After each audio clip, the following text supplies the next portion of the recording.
తిరుపతి జిల్లా వరదయ్యపాలెంలోని అటవీశాఖ భూముల దురాక్రమణపై ఆలయ ట్రస్ట్ అధినేత కల్కి భగవాన్ వెంకటేశ్వరరావుపై చెన్నైలో కేసు నమోదైందని హేతువాద సంఘం అధ్యక్షులు నార్ని వెంకట సుబ్బయ్య తెలియజేశారు. తిరుపతి ప్రెస్ క్లబ్లో శుక్రవారం మీడియా సమావేశంలో డాక్టర్ ఏఆర్ రెడ్డి, బాధితులు మునిచంద్రారెడ్డి తదితరులతో కలిసి సుబ్బయ్య మాట్లాడుతూ దొంగబాబాల ముసుగులో వెంకటేశ్వరరావు దాదాపు 20 ఎకరాల పైగా ఫారెస్ట్ను ఆక్రమించుకున్నారని ఆరోపించారు.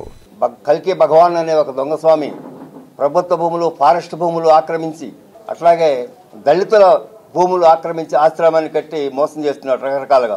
అయితే బిఎన్ కండ్రిక మండలంలో డీప్ ఫారెస్ట్ అంజూర్ ఫారెస్ట్ అని ఉంది. అది చాలా థిక్ ఫారెస్ట్. అందులో 21 ఎకరం ఫారెస్ట్ ల్యాండ్ నిబంధనలకు విరుద్ధంగా ఆక్రమించి ఆశ్రమం కట్టాడు. అక్కడ కార్యక్రమాలు నిర్వహిస్తున్నాడు.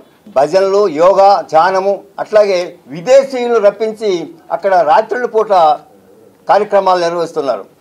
ఫారెస్ట్ ల్యాండ్లో విదేశీయులను రప్పించి అందులో రాత్రులు అక్కడ పెట్టి ఆ రకంగా చేయటం అనేది అటవీ సూత్రాలకు విరుద్ధం. అట్లాగే అక్కడ ఈ పర్మనెంట్ కన్స్ట్రక్షన్స్ కట్టాడు 21 ఎకరంలో. మీకు ఫోటో కూడా చూపిస్తాను. ఇది పర్మనెంట్ కట్టడాలు. ఈ కట్టి అక్కడ ఈ రకరకాల పక్షులు, జంతువులు, జింకలు, నెమళ్ళు, వీటికి ఇక్కడ శబ్దాలకి అవి పారిపోతున్నాయి. పక్కన ఉన్న గ్రామాల్లో కూడా వస్తున్నాయి. అట్లాగే అక్కడ వాటర్ ఫాల్స్ ఉంది, సహజ సిద్ధమైన వాటర్ ఫాల్స్ ఉంది.